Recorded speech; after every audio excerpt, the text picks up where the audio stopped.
Hey NinBuzz people, how are you? I'm doing pretty fine at the moment. My voice may be a little different. It's not... I'm not at perfect stage at the moment. Hey, what can we do about it? Let's go straight to the game. This is a game against Biolizard1. Some of you guys may know him, some of you guys may not. He's an excellent player. With that, enough said, let's go straight to the game. He's gonna start with Totem. I'm thinking, okay, he's gonna put up the rocks, right? He's not gonna go for the Earth Power. Maybe he doesn't have Earth Power. But he puts up the Reflect, and now I'm like, okay, Light Screen, so I'm gonna go to Ultra. Because I know that's pretty obvious, Light Screen after Reflect.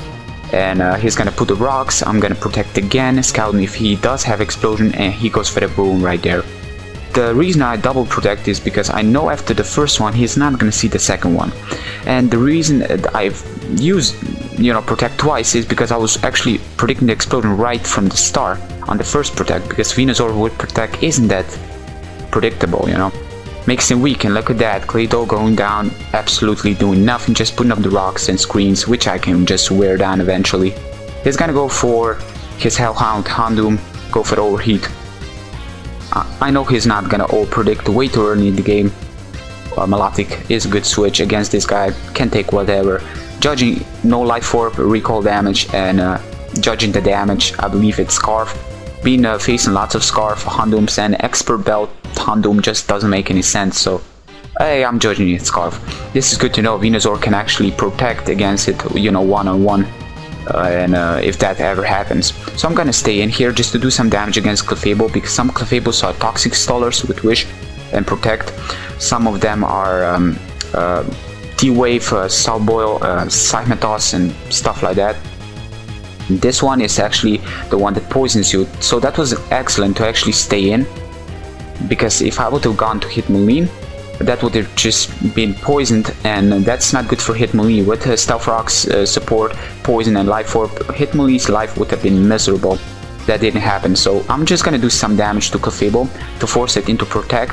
Now, I'm thinking Protect is obviously coming. I can get a Surf Crit or something. But he knows that I will see the Protect coming. I'm gonna switch out, and he goes for the Flamethrower. That was an excellent play on his part, I really acknowledge that.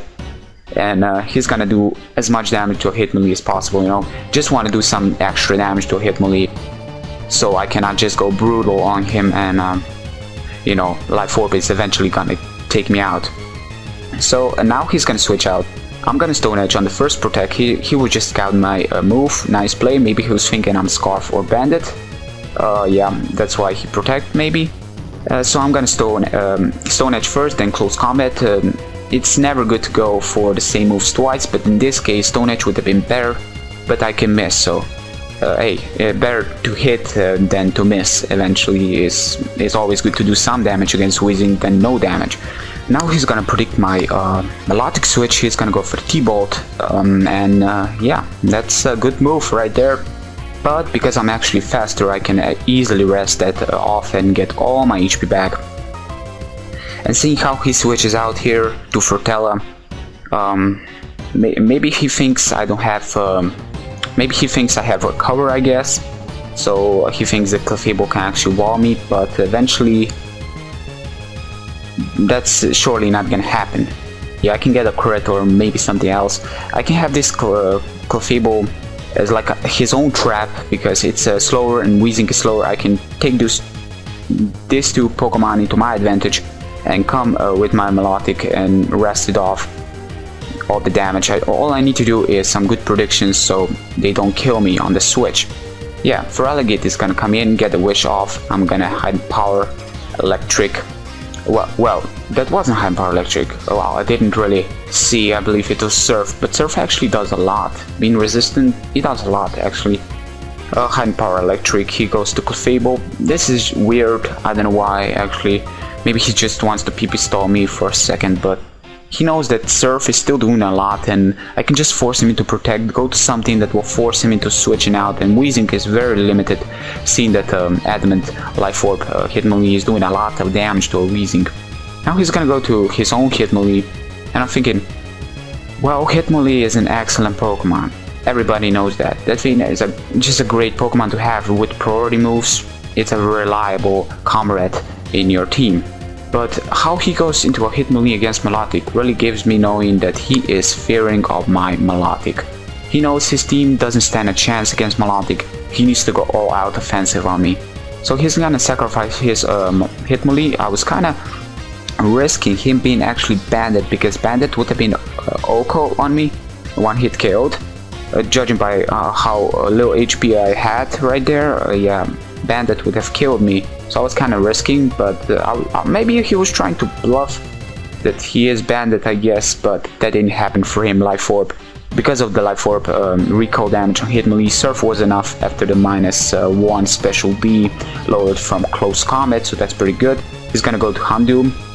His Hellhound, I'm thinking, okay, it's Scarf, I'm just gonna lock him into something. Dark Pulse, kind of predictable, because he knows Dark Pull will kill or hit. You know, he's just gonna lower his special attack, and Dark Pulse can still get a flinch on me and stuff like that. So I'm gonna go to Mr. Kickley. Moltres was just a good death fire, seeing the Stealth Rocks and seeing the Clefable. I know Moltres is not gonna work in this game, so yeah, I'm gonna switch out, double switch actually. Predict his switch to Weezing. This was a level 2 predict. When I say level 2 predict, it's just something I came up with. It's when I predict some certain switch to some certain Pokemon I know. So I switch out as well as he does to a certain Pokemon that totally counters it or just totally walls him to hell. In this case, it's Melodic against Weezing, because as long as Weezing doesn't explode, T-Bolt is not gonna be a threat. It's not gonna free hit kill me, and you know, without any crits in mind.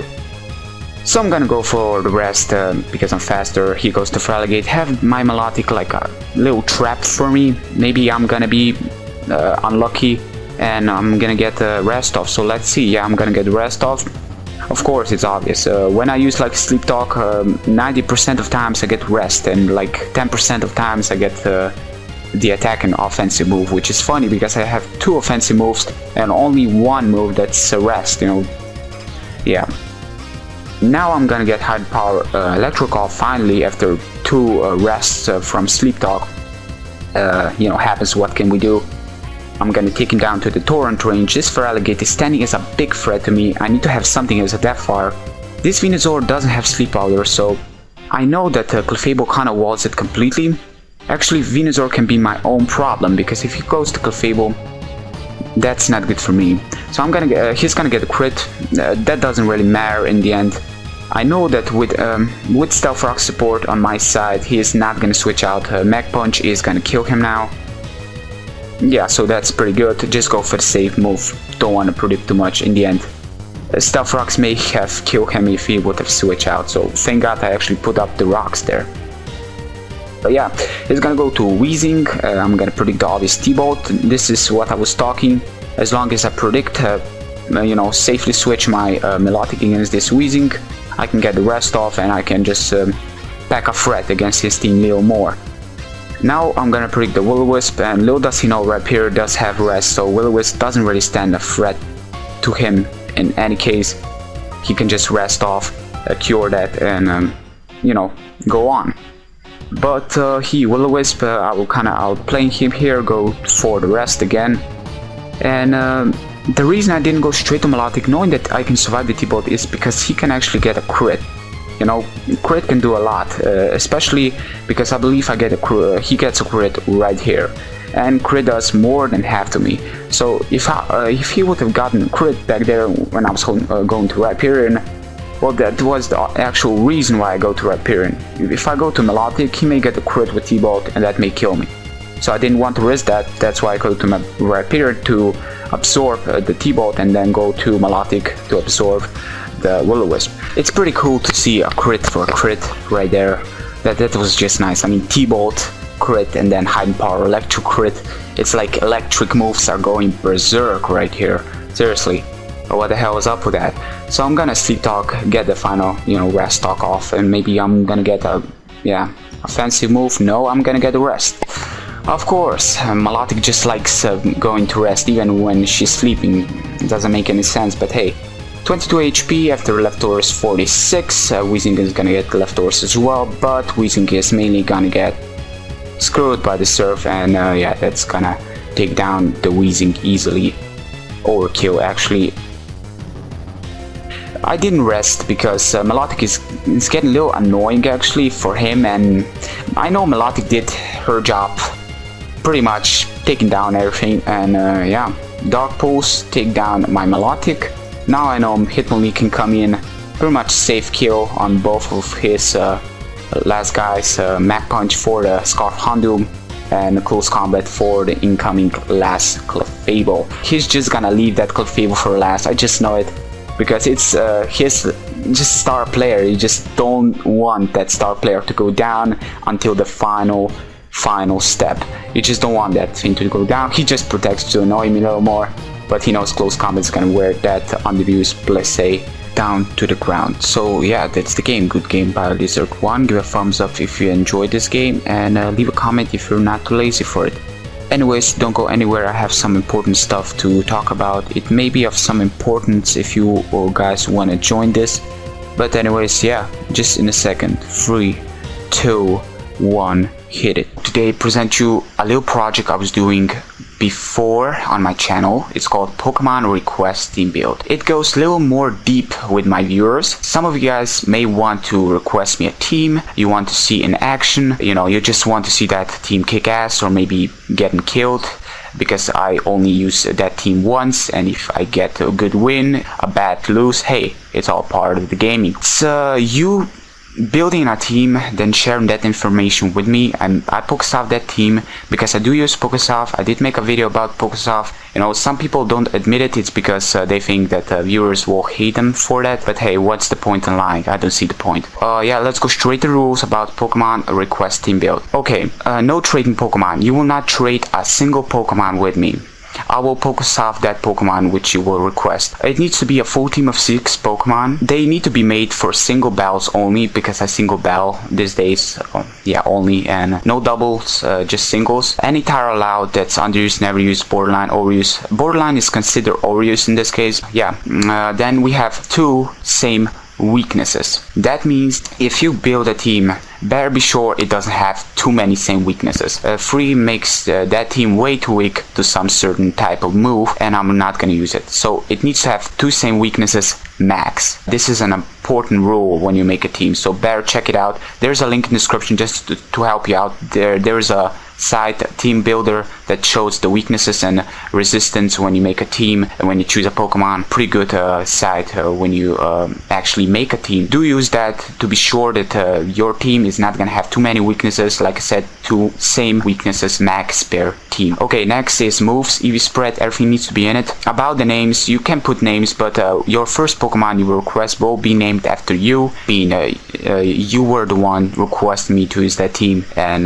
that's why the first Pokemon is gonna be named after you. 1 Pokemon with original moves per team minimum. Up to 3 Pokemon have an originality max. Be creative. When I say creative, I want you to be creative and effective. Don't make a ridiculous moveset that it's just ridiculous from far away, like a Life Orb, Shedinja or something like that. That's ridiculous and it's not creative at all. Creative needs to be effective, original, so people will not predict it. 1 Pokemon per team or 3 Pokemon original per team max. When your team is done, private message me on my own channel. You need to do that. Comments about this will be completely ignored. Comments are only 500 characters long, so you're just limited. That's why I'm taking private messages. So everything is going to be sent to my private message. You're going to be safe on my computer, so you're going to be pretty much safe to see your team in action now or a battle after that. Yeah, that's a project Pokemon Request Team Build. I hope you guys will join. Like I said, your team is going to be used only once. If it works, if it doesn't, hey, losing, winning, it's all part of the game. What can we do about it? I hope this makes everything clear. With that, Xenon out.